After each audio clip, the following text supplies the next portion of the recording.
are starting off here, okay? On an interesting note. I just finished cutting my own hair. And Mandy goes, the side of your haircut looks absolutely ridiculous. Please don't turn your head during this podcast. I actually said stupid AF. I'm going to deliberately turn my head and I'm going to look at you to show off the side of my homemade. What is this? My homemade haircut. Okay, listen. I got to say, during the podcast, during the pandemic. Look that way so nobody can see the sides of her. During the pandemic, I feel like many people started cutting their own hair. I don't know if that's true. And I am one of them. Hey, you cut my hair once. I cut your hair. Look at this. Look how soon we forget. You just gave it a straight line. How soon we forget. Things get back to normal. Everything recovers, and now how soon we forget. Yes. Oh, yeah. I used to cut your hair during the pandemic. You used to cut my hair during the pandemic. You cut it once, and you gave me a straight line. It was a good straight line haircut. That was like my special. It's the same thing that the special you did right here. This is my other special. Same straight line special. I've got like, if I had like a barber shop, it would say women's cut, men's cut. Straight line. Straight line. There'd be two options. Straight lines only. There would be two options, okay? I don't know if I'd get a lot of business. Okay, I was going to say, before you mocked my handiwork here, I was having a fantastic day. Do you know why? I'm sorry, don't ruin your day. The reason why I was having a fantastic day was because I started the day, much like people start out like in some religions, like a Sabbath day, right? With I put my phone away. I actually made my iPhone screen black and white again, which is a really good hack, right? To kind of cut down the dopamine you get off the phone. And this whole morning, I was much more kind of in touch with like the kids and their conversations and so on because my phone that was great because I like it on the weekends when you wake up earlier than me because I get to sleep in. Yes. Right? And then you're downstairs doing the kids all the things that the kids require. Yeah. And so that was fantastic for me because I woke up downstairs to the kids doing math, reading, having eaten. It was great. I love it. So it's also, you were productive and it's also happy wife, happy life. It's the name of the game. True saying. Name of the game. But this whole concept of not of having a day, even if it's just one day, right? Or even just one morning where you say, I'm going to put away my phone, right? Or we're going to turn off the TV, right? We don't have TV, but it could have been years ago the radio, whatever the distraction is, right? And just having some set period of time, even if it's just a morning, and even if it's once a week, right? Yeah. This is a super important concept, and we've started to mess around with that before. We started doing that like a few months ago, right? Where we started we call it the Sabbath. Yeah. Right. We're not Jewish. We're not Orthodox Jewish, but we call it the Sabbath anyways, right? They have that. It's a beautiful concept. It's a beautiful concept, right? And I wonder if any other religions. I don't even know if any other religions have that as a concept, but it should be. It's just a logical thing, right? So anyways, a good start to the day. I think most religions, they do have this like sense of stepping back and being with like oneself. Right. Eliminating distractions and all that. I think that's a part of... Even for religions that have like a Sunday or some other church day. I don't know if there's like a day, but they all have this concept. Right. Okay. Makes sense. Which is great. And then the other reason why today was awesome was because we went to the gym together. Oh, yeah. Right? No, we had coffee first. We got our morning sun. Yes. We had coffee in the sun together. Yes. And then during that coffee in the sun, we discussed going to the gym. Correct. And then we got inspired. Yeah. Right. And then, we had a good workout. It was great. Yeah. Kids are happy. Kids went to the park. Yeah. Yeah. So doing the right things basically to start our day made the rest of our day better. Right. Correct, yeah. Which is I think a good concept because sometimes momentum carries you through something in life, right? If you start the momentum, if you start the day doing the wrong things, it's like things will keep spiraling. A downward spiral. It's a downward spiral. Yeah. Or if we start doing the right things, it becomes like today, kind of like an upward spiral. Right? Yeah, absolutely. So, versus, starting the day being lazy and, having carb fest in the morning for breakfast, right? We didn't eat it until about, 2 o'clock? Yeah, right. It was good fast. For us, it's just a natural way of living. The best, we find our optimal way of living, right? Yeah. Totally. And I think the other thing is when we start a day like this, right? It part of it is, I think, from the kids' perspective, it models healthy behavior. Absolutely. Right? Because if we're not doing the same things that and we've talked about this before, that we expect of the kids, right? Like if we're, not eating in a healthy way, right? Not exhibiting healthy behavior, not exhibiting getting the sun life in that the we want them to see, right? Totally. Or just saying the words but not actually doing it. Totally. Right? So, and their kids are smart, right? So they will tell you, well, you don't do this yourself. Why are you telling me to do it? Yes. Right? So No, I can't be a hypocrite. Right? Totally. Can't have my kids, being able to say something like that to me. So I have to, as a parent, model the behavior I want to see in them. Yeah, and kids are smart like that, where like they totally know, right? Like intuitively, I think kids have a sense when you're telling them one thing but then doing another. Of course. Like they kind of know, right, that this is BS. Yeah. Right? And that you're not really living the stuff that you're preaching, and we don't right? have kids that have filters. They're not going to just pretend and listen, right? They're, especially your daughter there. Yeah, she's going to point it out. 100%. And the basic question, do you think more people do that today where they're not living, exactly what they preach? And I'm thinking about, things like social media influencers. Not like you. You're one of the good influencers. I'm one of the good ones. You're one of the good ones. I found me one of the good ones. But in general, right? Do you think there's a bit too much of that nowadays where people themselves aren't taking their own advice? To be honest, I don't know. I can't answer that question because I don't know how they're living their lives or not, right? Yeah, you don't know. For all you know, they are or they aren't doing what they're doing, right? Yeah. It's kind of tough to say. Exactly. So speaking of influencers, there's a great thing that I actually picked up off of another podcast.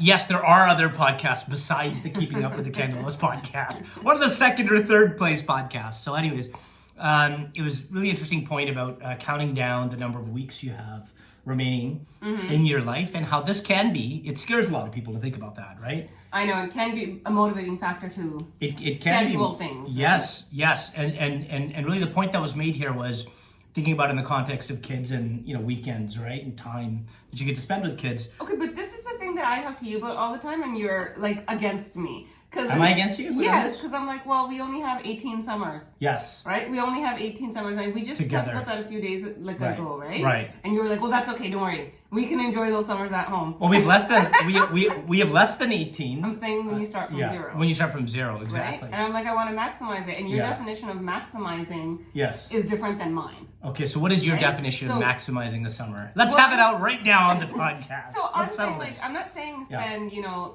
tens of thousands taking the kids on these fancy, glorious vacations or whatever all the time. Right. But I do think a vacation does create wonderful memories. It does. Right? It creates bonding, right? That doesn't happen otherwise at home, right? Totally. There is bonding and all that stuff happening at home, and they're seeing like healthy parents, parents with a healthy relationship, all of that. But that kind of gets, kind of blurred because it's always the case. Right? This is always true. This is always the case. This is the same. Versus the distinct memories that get formed when you're like, we went to this place or we that packed place. Up. We went. I remember the drive. Like, I remember these memories. I don't remember the daily mundane things of growing up. Okay, fair enough. I don't think, of course I think, my dad used to sit on that side of the sofa or my mom used to do this and that. But it's not like, those aren't my core memories. Okay, so I could get down for this if they're very economical, nearby vacations, right? Like a road trip to Buffalo. The road trip to Niagara Falls. Okay, I don't do that anymore. Let's go drive to Ottawa. Let's go drive to Montreal. Let's go sleep in a tent somewhere at a campground. I don't sleep in tents. You don't sleep in tents? No. Okay. This is the problem. Gotta meet in the middle. It's an art. It's an art trying to meet in the middle. For example, a great meet in the middle was we went to water park in Niagara Falls. Okay. Right? That was a great meet in the middle. That was a good one. Because yes, it's expensive for just one night. Yeah. However, you got to factor in, you get 2 full days of water park. Yes. Right? And you got to factor all that in. And there's 5 of us that went, right? Yes. In one room. So you're paying a lot for that one room for one night. But I think it's far than worth it, right? Far more than worth it because you're not lugging, you're not going to the airport, you're not flying anywhere, you're not paying for airfare, you're not doing any of that. Right? Yeah, the overall cost is a fraction of what it would cost you for some trip, like exotic and to the vacation kids, it's the somewhere. exact same thing. Yeah. Right? Although, they're spoiled now a little bit and they're like, when do we get to go to a beach? Wait till the summer, we'll take you to Lake Ontario. It's true. Take you to the dirty beach. The dirty beach.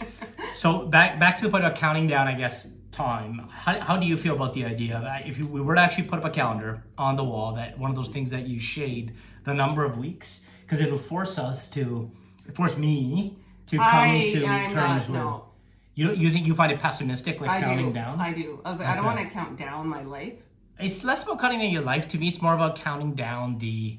I think that's something that works a little bit better for you. For me. For me, I'm a much more emotional person. It would just affect me. It puts you in a negative, basically. It would impact me right? emotionally. So I don't want that. Yeah, for me, I think it forces me to confront the scarcity of time. right? Yeah, you need that. Because I certainly need that, right? Because otherwise I'll kind of let certain things slip, right? That shouldn't slip. Otherwise you're just a machine that's just like going. Can it be a cool machine at least, like the Terminator? Or... No, not really. No. More like C-3PO. That was a good one. That was a good one. Mandy 1, Sunny 0. Just in case anyone is keeping score at home. I'm going to get even by the end of this podcast. Now I'm like, of course, in the back of my head, I'm like, think, Sunny, be clever. Now he's like, arg. Arg. I'm like, think of a clever comeback. Think of a clever comeback. How could she? Okay, Princess Leia. No. I'll take it. Okay, she'll take it. That was a good comeback. Okay, so let's talk a little bit about this. Let's talk a bit about the return of, because we were out the other day, right? And you and I were talking about how it kind of feels now, more so than even last summer, right? Like now it really feels when we're out and about, like things have gotten back to normal, right? It actually feels like more than back to normal. Right. Like it feels like over the top. Well, I think that's just because it's been so long. Like Toronto was a super active, busy city in the summer, right? And we really noticed it when we were out and about the other day. It's not even the summer yet, but it's practically the summer because how good the weather was. And when we were out and about, it just feels like we're back to kind of a return to socialization, full socialization, absolutely, full kind of activity. It's a wonderful feeling because we lived in downtown, like in the core of the city during, when everything shut down. Everything shut down. So we were there and we just had our third, right? Yes. So it was a lot. And it was also like really just kind of sad to see the city that was, so like a thriving city go to just like absolutely like silent and like the streets were empty. And it was really hard, I found, like even emotionally, because I was like, what is this? Like, what's happening? Like, it felt like the apocalypse, right? Yeah. Like, where did everybody go? Yeah. That was hard to see because, there's businesses boarded up, all these places boarded up, and I'm like, this is somebody's livelihood. So it was definitely obviously a difficult period for everybody. But we did a drive once too, remember? And it was like a ghost town. This was at the start of the pandemic where it was one of those situations where we said, we just have to get out of the house. Yeah. Even though we can't, I think it was what April 2020 or something. And like you can't go anywhere. We couldn't go anywhere. We're like, we just have to drive around aimlessly to just to see different scenes. Yeah, to leave the concrete box we've not moved from for the last 5 weeks. Yeah. It was like 11 weeks. Yeah, that was pretty creepy. That drive was super creepy. Yeah, and I'm like, I don't know if this was a good idea. We almost felt more depressed and worse. Yeah, it was bad. It was really bad. So it's so nice now when we're out and about. And now we left the city, but whenever we go back and we see it, lively and bumping again, right? Yeah, it feels good. Awesome to see. I'm like, it feels good. I'm not going to stand in that line to get in that restaurant, but I'm glad to see the line there. Plus, Mandy got pretty happy because while we were waiting to check into a reservation somewhere, the hostess person recognized you. I know, right? That was cool. So that kind of made your night. Back to the apocalypse for a second. Okay, back there. Because I just want to take it back there.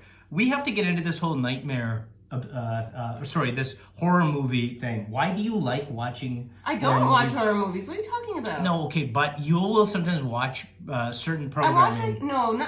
That'll give you a nightmare later on. Occasional like bad news type of thing. You're saying, right? Yeah, correct. And then it impacts me a lot. Every time it impacts you. Yeah. Like you'll have. And I have like nightmares about like my kids being abducted or like gunmen coming into the school. Yes. It's a tragedy, right? For places this is happening. But yeah, I don't know why I do that. Yeah. I don't know. You gotta stop doing that. There's a weird light here. Is there a weird light here? Look. It's probably the sun. Yeah. We're gonna have to roll with it. Well, you are sunny. I am sunny, so we're gonna have to roll with it for the remainder of this podcast. So what's new that you're excited about for the rest of this year? Just to give some context for kind of the stuff that's going on in our life. Which might be similar. We have another vacation coming up. Oh, okay. Excited about that. Okay. You know what maybe I should share about is? Please. I fell off the wagon a little bit. Okay? You did. So I love CrossFit. Absolutely love it, love it, love it. There is a problem with CrossFit and the people that do CrossFit. Yes. The problem is their awareness of eating health, like their nutritional health awareness. Right. So the problem is these people work out exceptionally hard. Ridiculously hard if you've gone to CrossFit. But then most of them, some of them, whatever it is, tend to have this mental gap where they think that because they worked so hard, they can now indulge in... They can eat hard. Yeah, and they can indulge in these, like, in a horrible, like, eating plan, call it. Sure. Cupcakes and pizza because you've worked so hard. Because I've worked so hard. Right. So I've been into, like, losing weight and getting healthy and all of this stuff for the last several years. Yes. Right? Yeah.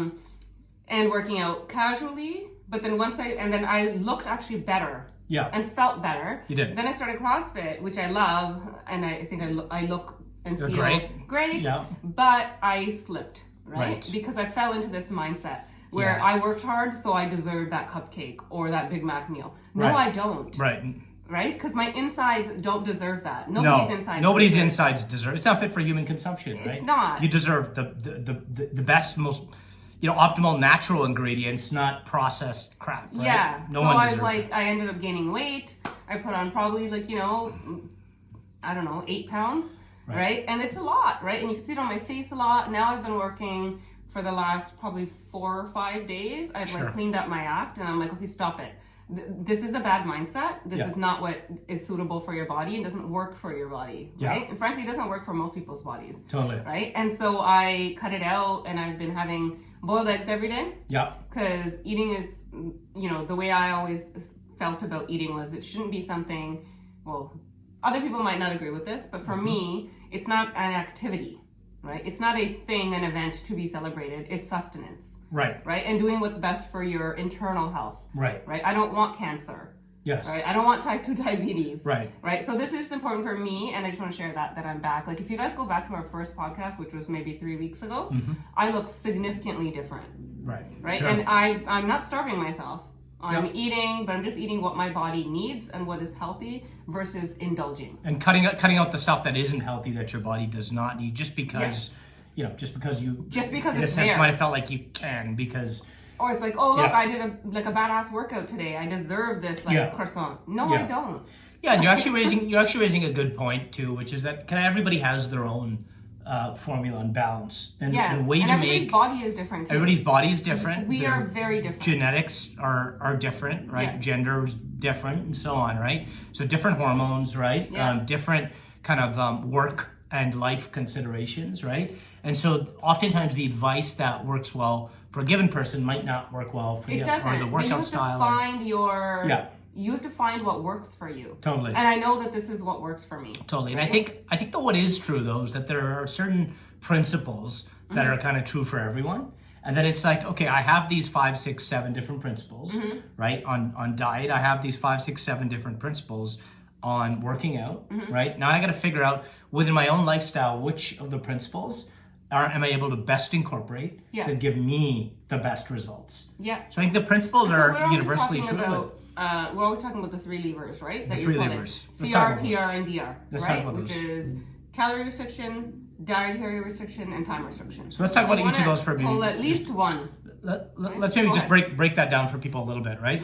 So caloric restriction, I think, is well understood, right? It's almost like, I like the saying always, eat until you're not hungry, as opposed to eating until you're full. Like super full, yeah. Right, so that's kind of CR, caloric restriction. It's basically the quantity of food you're eating. Totally. How much? The next one that's interesting is the when you're eating, right? Which is the time restriction.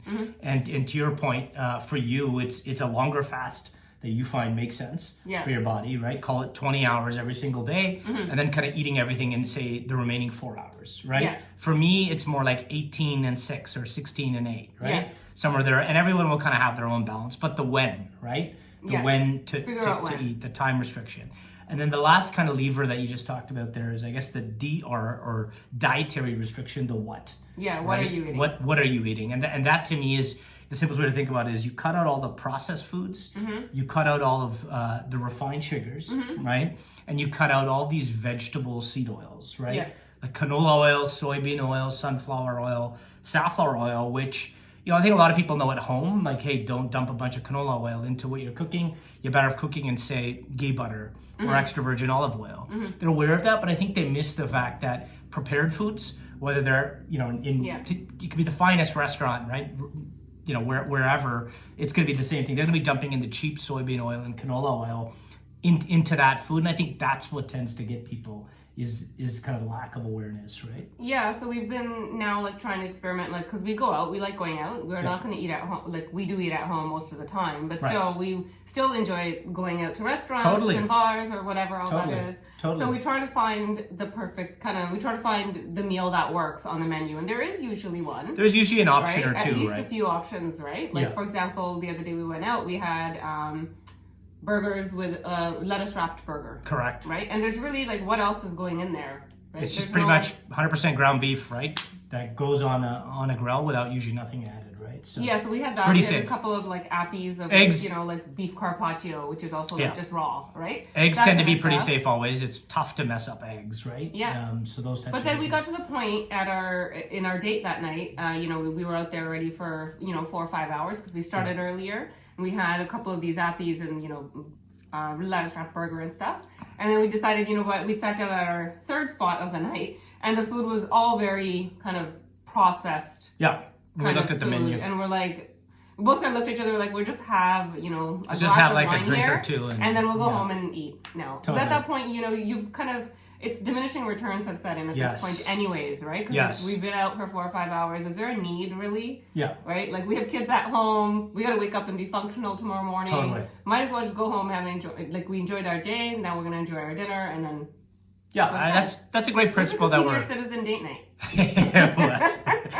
To be clear, like cool senior citizens, okay? Seniors. Just to be very clear about that. No, that's a good principle that you raised, right? This whole concept of optimizing for you and for your lifestyle. Yeah. Pulling the right levers, as you said. Yeah. Right? Whichever levers you're able to pull within your own lifestyle. Yeah. Right? And making it work like that. No, that makes a ton of sense. Yeah. That makes a ton of sense.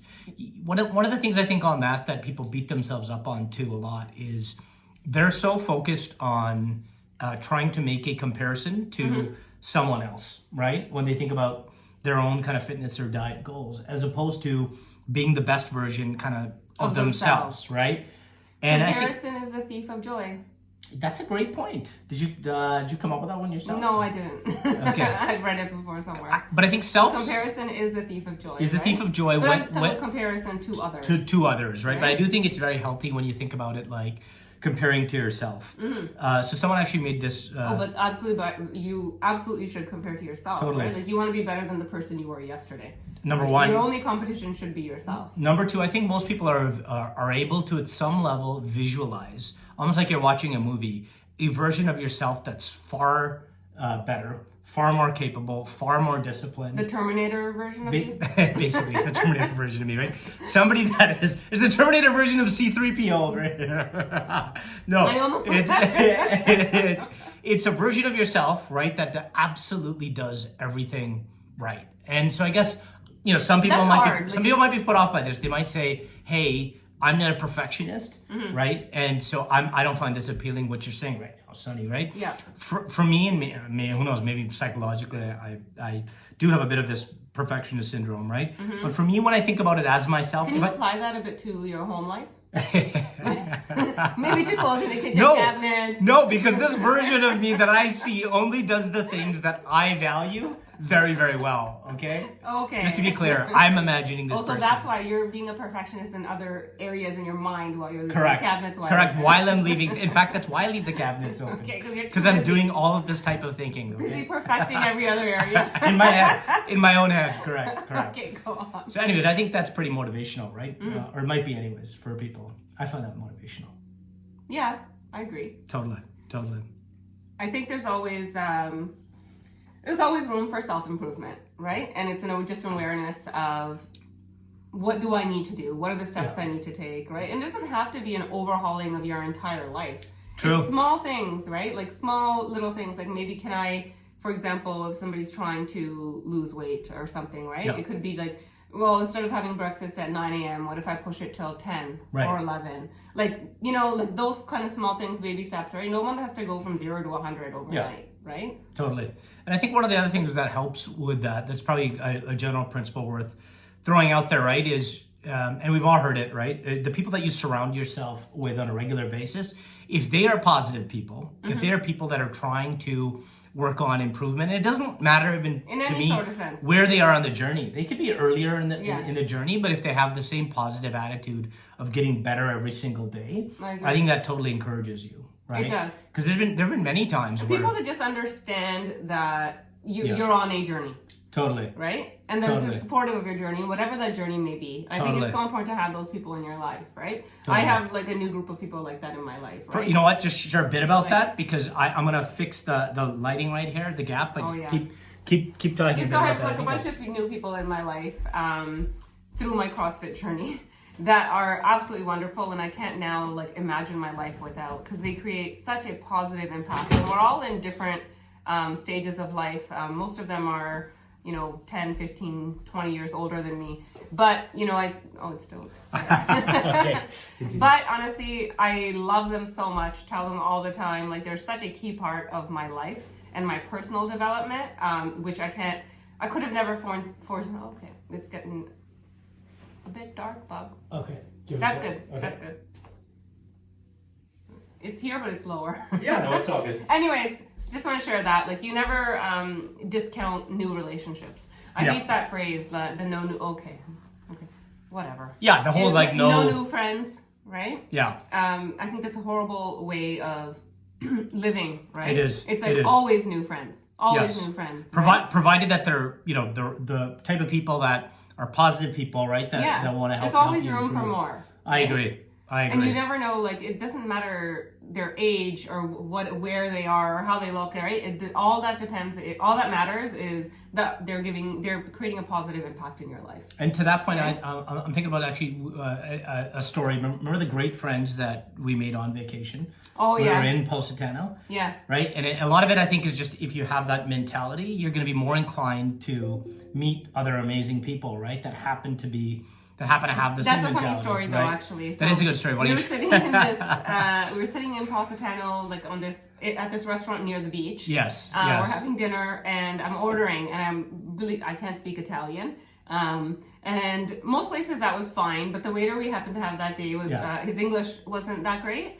So he couldn't understand what I was saying, and I was like, "Oh, I just wanted a meat lover's pizza." Right. Like, it just really was craving on meat lover's pizza. I wanted all the pepperoni and sausage, everything, right?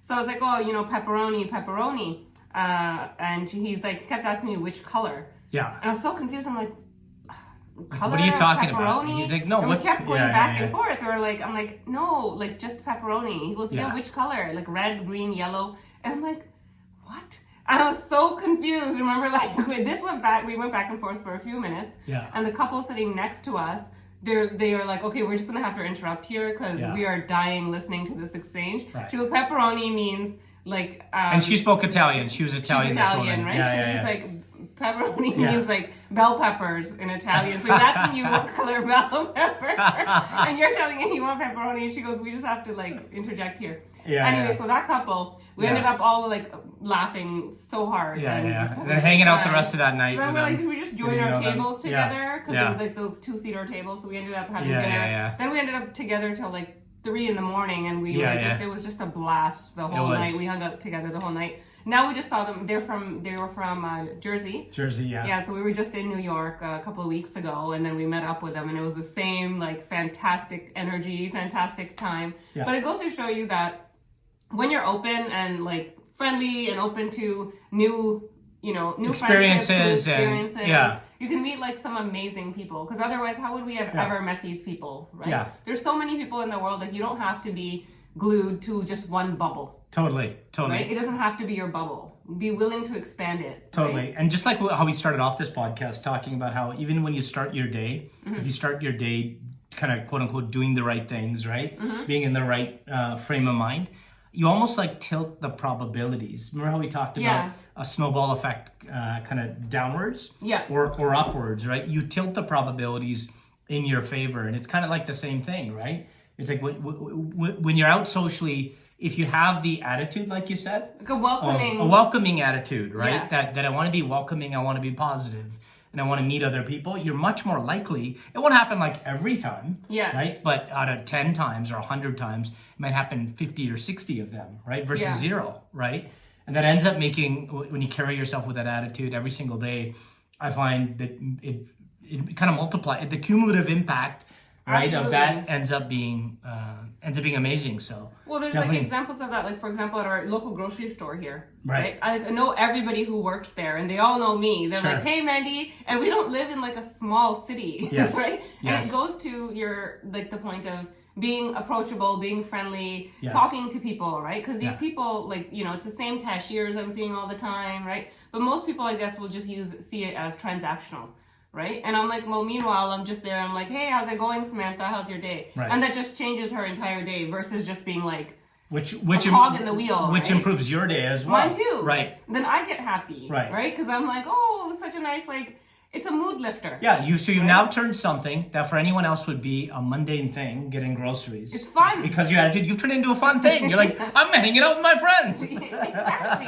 Like, I'm doing grocery shopping. Remember the day our car was stolen? Yeah. I had to go to the post office for something, and it's in Shoppers Drug Mart. So I went to the post office, I go to Shoppers, I'm checking out, and the girl goes, this is not someone I knew, right? And she's like, oh, hey, how's your day going? I go, it's been better. And she's like, oh my God, what happened? And she's like, what happened? And I was like, I go, my car was stolen. And she's like, the Range Rover? Right. And I was like, how do you know? And I was like, how do you know me and what car I drove in here know? with? Right. I go, how do you know? And I'm thinking like, is she involved in this ring? Pretty sure she wasn't part of the theft ring. Yeah. And then I'm like, how do you know? She goes, oh, I just seen you because I see you come, and I've seen you come with your little one here and park and stuff. Sure. So I just knew. And I was like, oh, okay, that makes sense. Right. But I'm just like, it's such a big, busy city, but everybody kind of in this neighborhood kind of knows everybody, or you're familiar with everybody, right? You went to the grocery store with me once, remember? And you're like, how do you know everybody here? Because like, I was actually feeling left out. I was like, how come nobody recognizes me here? How come nobody knows me here? Well, some of them were parents from like the kids' school, and totally. Yeah, I love it. I absolutely love it. This happened. Like, we didn't foresee any of this when we moved here. Yeah, but it's great. And it makes the world feel like a smaller place, right? Much smaller. Much smaller place. Which the way I used to look at that before, and I've talked to you about this. I was like, okay, so growing up in a small town, I was always like, oh, the world is so gigantic. How could a person kind of go to every city in the world or every country in the world and kind of see all these different cultures? Of course, as time goes on, as you meet more and more people from different cultures, as you do more and more traveling, right? It does feel like it's getting smaller. But, it does, yeah. But it's not necessarily a negative thing.